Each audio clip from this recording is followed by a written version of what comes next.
Welcome to the AI Standard Stack with me, Michael Mainelli, Director at Zien Group. And me, Adam Smith, chair of the AIQI Consortium. Each episode on AI Standards Stack, we discuss developments in AI assurance with guests from around the world that are leading the charge on the standards, ethics, and regulation of AI. I'm delighted that Adam and I are being joined by a particular guest and friend of both of us, Nicholas Beale. Adam? Yes, on the show today, we're joined by Nicholas, founder and director at Sciteb, having previously worked at McKinsey. He is a fellow of the Institute of Mathematics and the Royal Society of Arts in the UK, and a liveryman of the Worshipful Company of Information Technologists, where he served for many years as the chairman of the Ethical and Spiritual Panel. He also chaired the 695th Lord Mayor's Ethical AI Initiative. Excellent. Well, let's talk to Nicholas. Well, welcome to the show, Nicholas. It's a pleasure to have you on. And before we dive in a bit, do you want to say a few words about what you're doing in your background? Well, I've been working professionally in IT for more decades than I care to remember. My father was one of the pioneers of using computers for mathematical optimization, what was called linear programming in those days.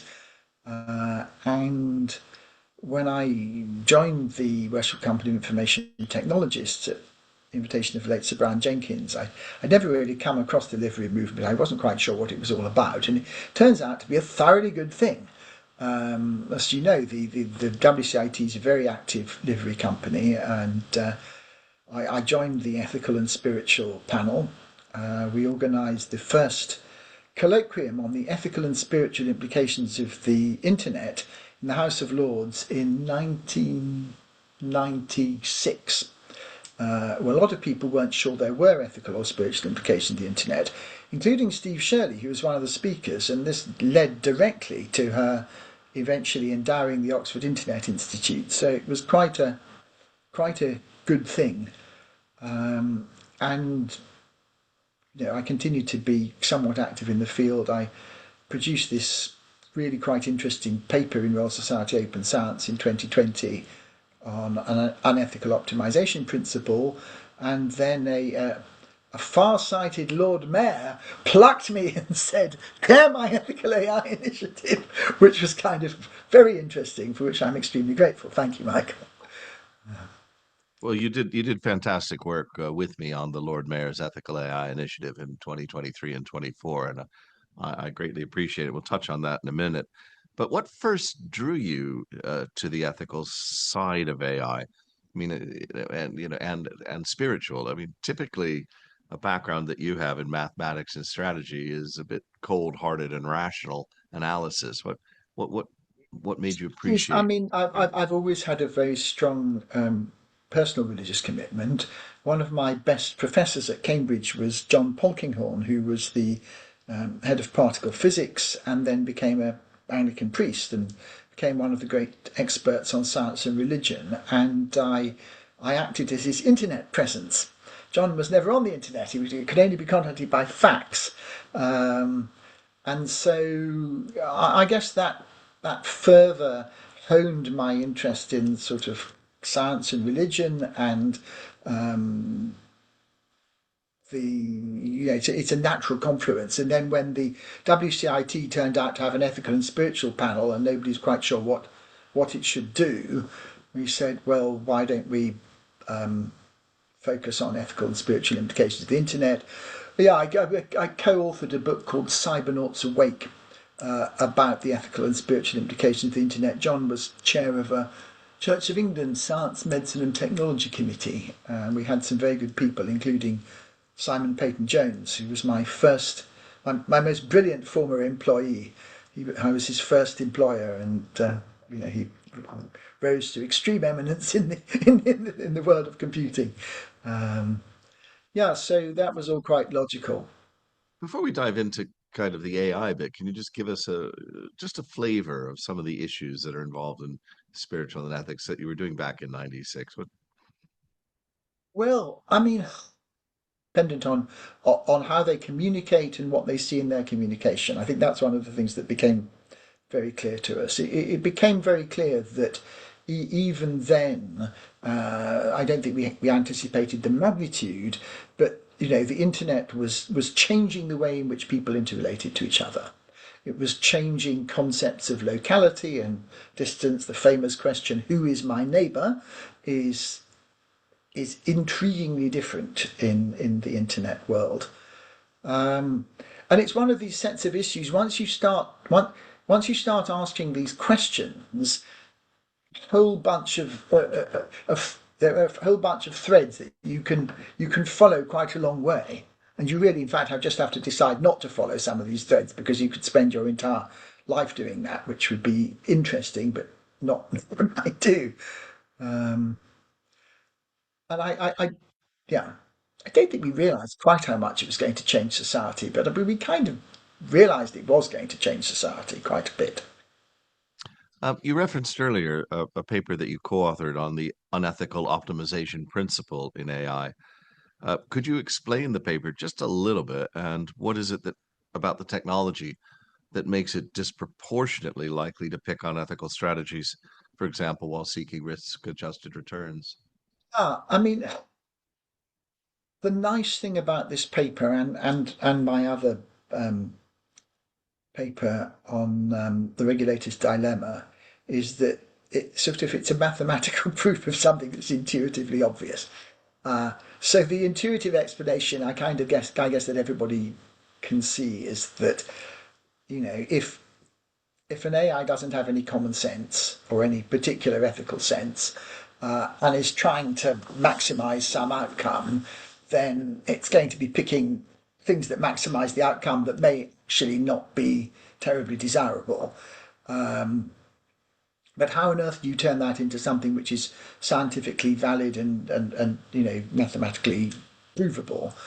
So you have the concept of, you've got a whole bunch of strategies in the strategy space, and for simplicity you take the view that some are ethical and some are unethical.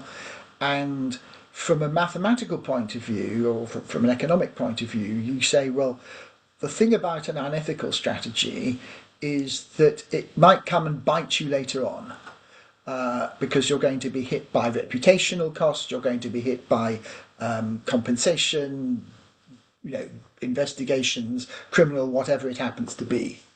And then the idea is that the AI isn't smart enough to realise that that's going to happen, and therefore will systematically overestimate the returns. Now, you can also sort of add to that as a general comment, and I don't think we really made that point in the paper. Things that have extreme returns just have a nasty habit of having nasty snags built into them. And I think the fundamental, I mean, people have said, which is true, well, profit maximizing organizations also seem to disproportionately pick unethical strategies. And that clearly is the case. But I think the difference between an organization and an algorithm is that, there are people in organizations who might whistleblow. There are people who go, well, yeah, I know we can raise our earnings per share, but, and you can have a sort of internal debate, whereas at least the way AIs historically have been constructed, that hasn't been the case. They've been effectively optimizers. They're not sort of classical optimizers, the way the kind of thing my father worked on was, but they're mathematically equivalent to optimizers. And that's the sort of hand-waving version of some very pretty equations that we have in the paper. So, Nicholas, I read the paper. My maths isn't good enough to fully understand the proof, but I guess a couple of comments. I guess in my experience, usually there is a human involved in the selection of features and the assessment of which features to use.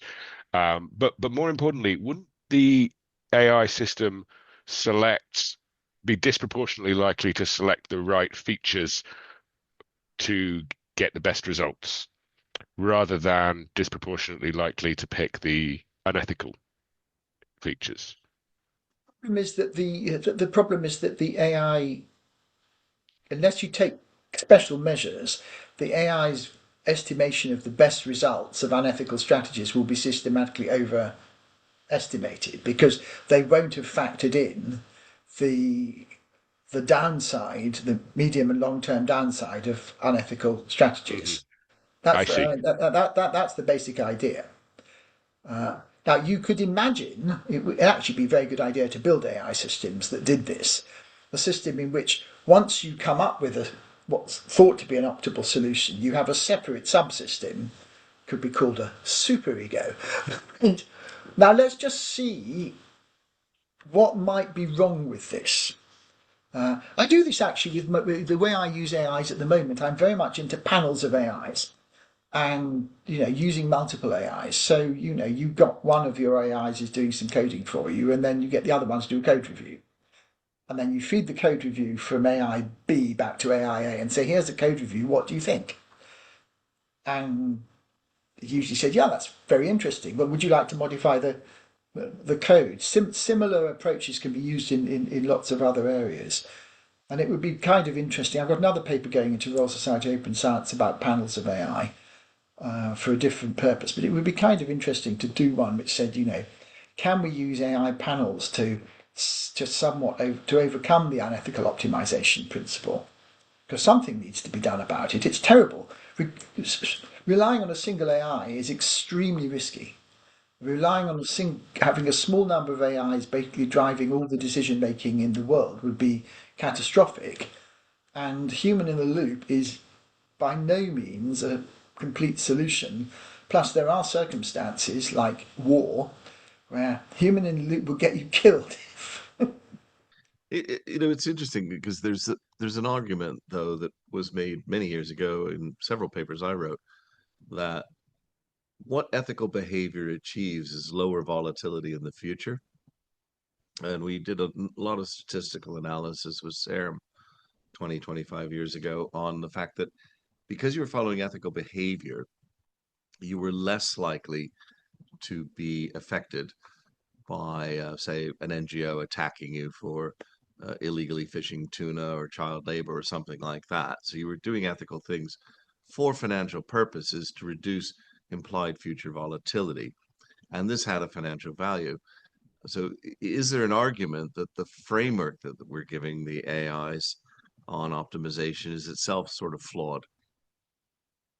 I'm sure. I'm sure there is. I mean, I think people need to think a lot harder about the implications of the unethical optimization principle. And I mean, all authors think their papers are undercited. I think this is a grossly undercited paper, and I'm pleased to say that Wendy Hall actually tweeted out when one of the recent papers came along saying, some particular aspect of this. My friend Nicholas Beale proved the general version of this paper published in 2020. But you can see why the tech pros don't like this piece of mathematics. And I'm afraid, it's quite money driven, the research in AI, both because, there's a lot of money in it, and secondly, because it's very difficult to do a lot of research unless you have access to huge amounts of compute. I mean, I have a friend who's a professor at MIT, and even then, they have to be super careful about what they publish because of the risk that they get cut out from certain resources. Scary. Now, you mentioned panels of AIs or multiple agents. Are there other ways that we could prevent AI systems from, finding unethical shortcuts to maximize shareholder value at the expense of the public good? And by the way, it doesn't have to be shareholder value. I mean, it doesn't matter what you're trying to maximize. Yeah. I mean, yeah, I'm sure there are. And for all I know, people are doing a lot of work on this, and certainly they should. Part of the, part of the point of the paper is that it's a good thing to reduce the amount of unethical solutions that are in your strategy space, but it's not sufficient because you're never going to get that number to zero, and therefore you've got to, as well as trying to set guardrails to reduce the proportion of the strategy space that's unethical, you also need some kind of mechanism to scrutinize the solutions that you found. So one quite simple way is not to give the AI system data that it will be unethical to use. So in the example in the paper, you talk about insurance pricing and racial discrimination resulting from a proxy variable, which is the name. If I was to implement ISO IEC 42001, I might identify that the risk of bias exists, and I might implement specific controls to deal with that. There's no specific controls on 42001 on this. If I was doing a slightly different example, if I was doing credit worthiness instead of insurance, this would be a regulated product if it was used in the context of the European Union. So before that product was placed on the market, someone would have to check what data is being used, and it would not be lawful to use data that isn't appropriate to the intended purpose. So it's quite an interesting looking at it through both ways there. If you're going through an organizational management system, somebody may identify that risk and you might put controls in place such as limiting the data. If you're going through a conformity assessment of a system route, it's likely this would be detected very quickly.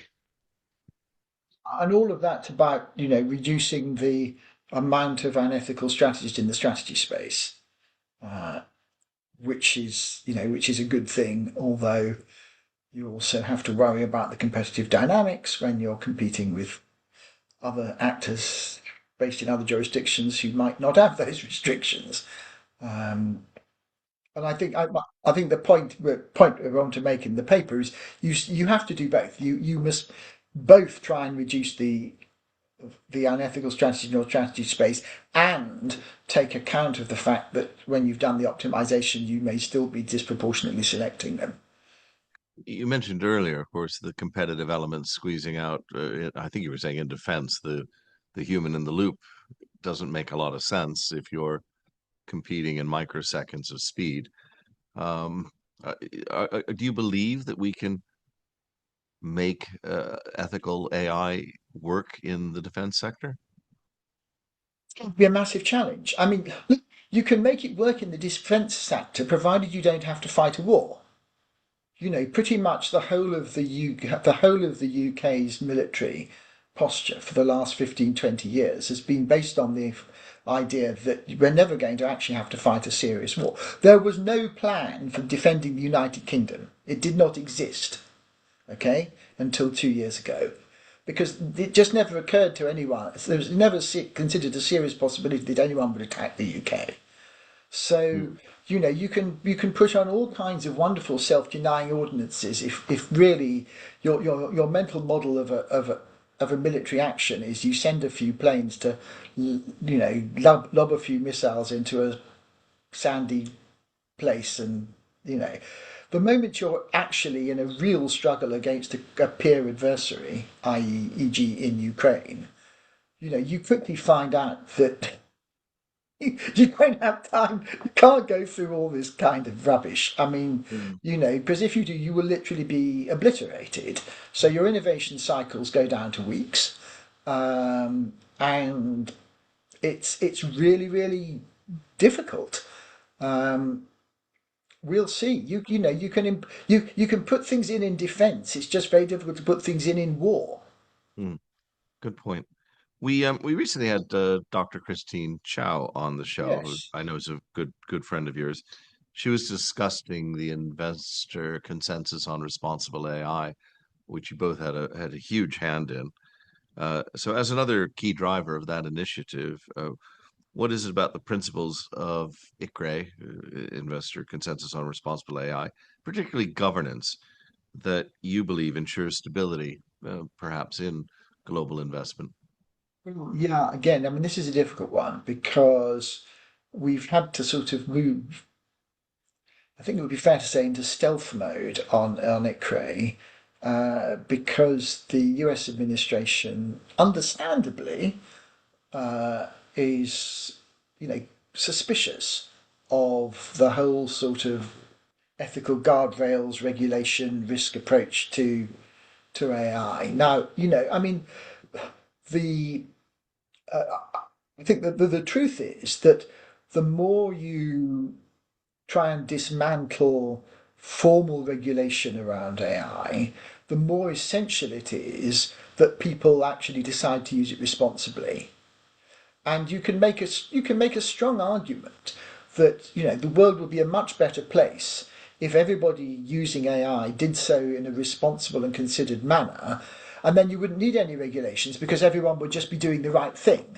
That's a somewhat optimistic assessment of how the world might be, and I think it should be possible to get the present US administration to see that it is actually in their interests to have responsible AI driven by investors, not driven by what they would describe as wokery, but a sensible assessment of what's in the national interest.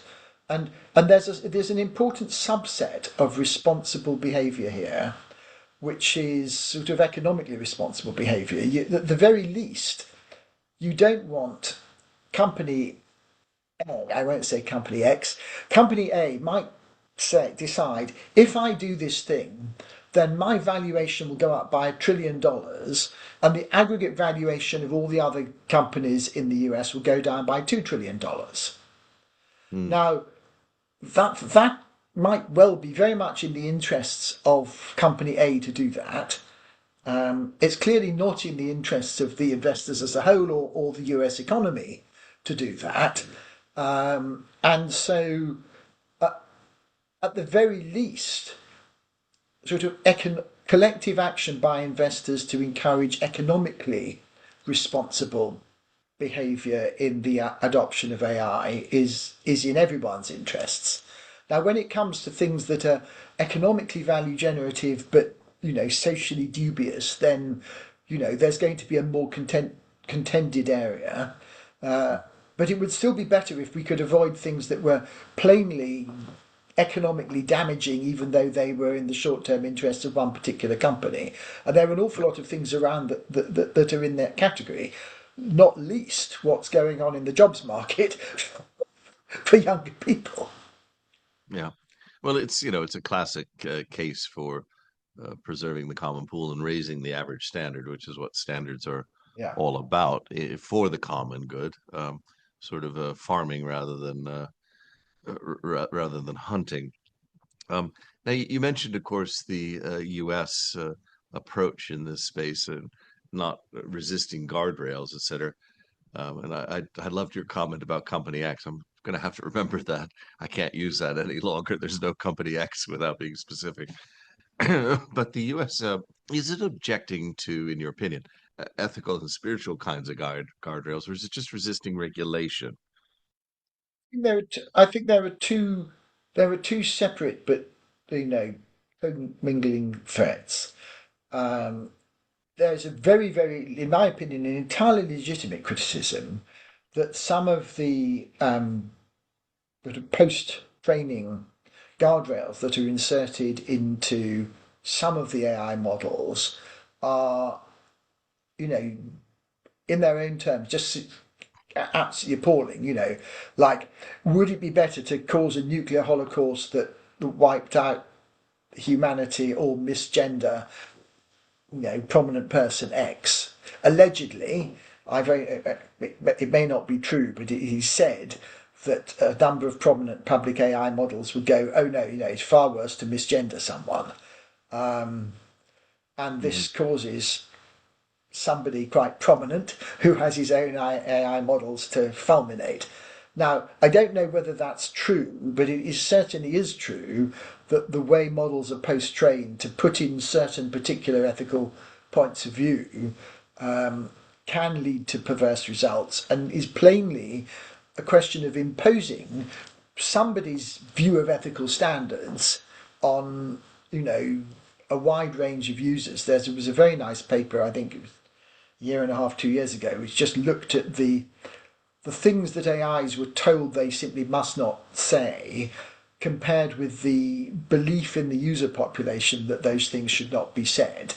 And there was really quite sharp divergences. Now, again, there's a Do you have an legitimate. example of that kind of divergence? Um, the thing that sticks in my mind was, it's always better to promote democracy than economic growth.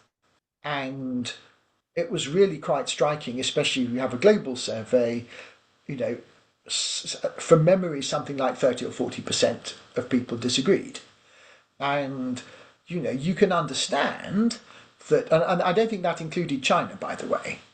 And you can certainly understand that people who live in very chaotic economies where, the you know, living conditions are very difficult, economic growth hasn't happened, and then someone rather anti-democratic comes in and says, never mind all that stuff, we'll get economic growth going. And you can understand why people might have that view. Now, I'm not taking a position on whether this view is right or wrong. All I'm saying, and what the authors pointed out, is that on this and several other occasions, there was a massive divergence between the moral judgments of the users and the moral judgments of the model makers. Now, I mean, that's perfect. It's fine. You can say, I'm going to make an AI model and it will impose my moral I will impose my moral judgments on it. It's my model. And if you don't like that model, fine, go and use another model. It's more difficult than if all the models have the same. So there's one thread of criticism about this. And, I've never used Grok, but what is said is that, Grok has been very carefully designed, very explicitly designed to be non-woke.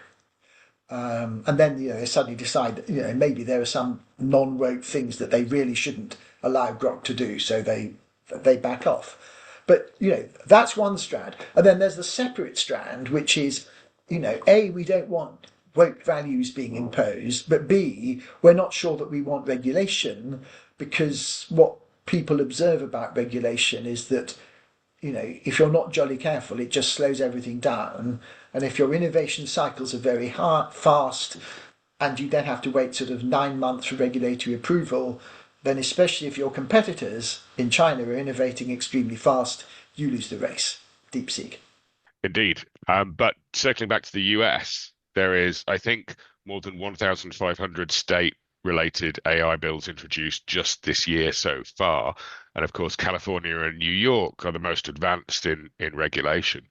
And they're covering areas, in some places, they're covering areas very similar to the EU.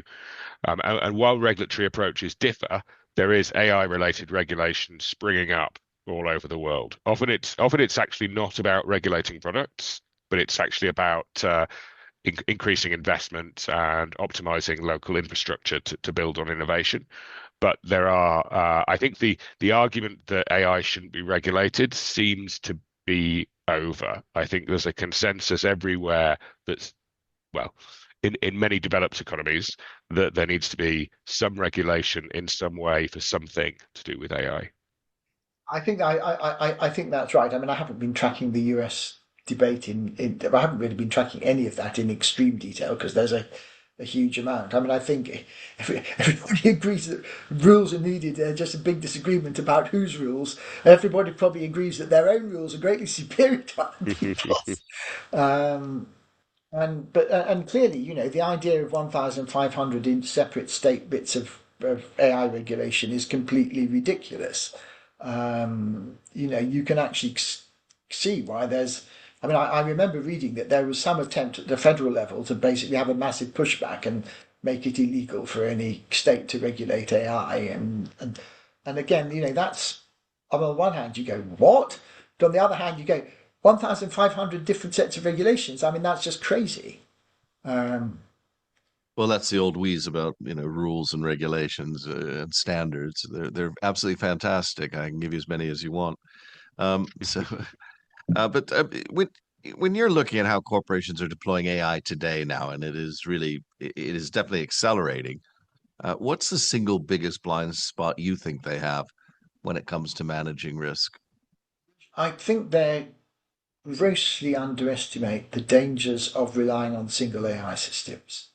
Yes, it's a lot simpler corporately to have one AI system because there's a lot of work involved in trying to make things secure and integrating into da da da da da. On the other hand, it is inherent that all large language models hallucinate to a greater or less extent. RAG helps you a bit, but it doesn't avoid the problem. I think there's actually there are deeper problems which are that you know a lot of this stuff is effectively qualitative judgment that is quantified, and we've done quite a lot of work on this with multiple AIs looking at things like CV scoring, and watching the correlations and non-correlations. I've got another paper's just gone into RSRS about this, which is really very pretty indeed. But you can't expect to get anything like accurate assessments from a single AI. And you can demonstrate this by having multiple AIs assess the same things and then comparing their scores and looking at the correlations and if you assume that they're approximating to something with the noise, you can get a really pretty equation which is about how many AIs you need in order to get precision. If you say you want to, for example, pick the top 20% CVs in a pile of CVs. How accurate is that going to be? That's a very, it's not the only problem, but it's a very serious one because, we're now getting a situation where almost every corporation of any size that's hiring people is using AI to screen candidates. And this is going to cause massive problems for society if it's not addressed, in my opinion. It's practically the single most dumb thing that everybody's doing right now with AI. Now you move in some interesting circles. Obviously, the Athenaeum, Oxford, and Cambridge, mathematics, the U.S., the U.K., Europe, international corporate governance. You also mentioned the Worshipful Company of Information Technologists based in the city. What's kind of the city dialogue these days? What's going on in AI? What are the points people are trying to make? I wouldn't claim to know what everybody's saying.